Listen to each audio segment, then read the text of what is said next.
Well, the governor's plan to end diversity hiring programs at public universities and state agencies has some lawmakers and the NAACP calling on major sports organizations to boycott the Lone Star State. Our Randy Wallace has been following this story. He's live right now in our newsroom. Randy. Yeah, Jonathan, the governor says the letter was a reminder that equity quotas are illegal under federal and state law. But as far as the NAACP is concerned, the governor wants to take a racist step backwards.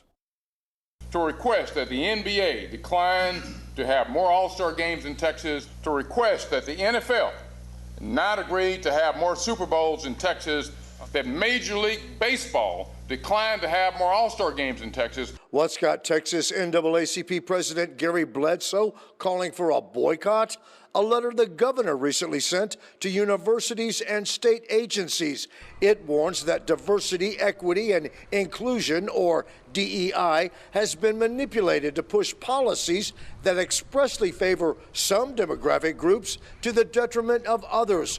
When a state agency adjusts its employment practices based on factors other than merit, it is not following the law. This is a unfortunate attempt to him to placate the far-right MAGA base in this state to say, hey, I am one of you. State Representative Ron Reynolds says racial inequity and disparities still exist, and the governor is attempting to take Texas backwards. He says the only way to stop it is to hit the Lone Star State in its pocketbook. We're appealing to the NBA, the NFL, Major League Baseball, and the NCAA to not do business in Texas in terms of hosting a tournament, hosting a Super Bowl, hosting an All-Star game, hosting a Final Four, unless and until Governor Abbott rescinds this. They tried to get people to boycott and not have the Super Bowl in Houston a few years ago because we wouldn't allow men to go into women's bathrooms. Okay, that failed. The Super Bowl ended up taking place. These are empty threats. They never materialize.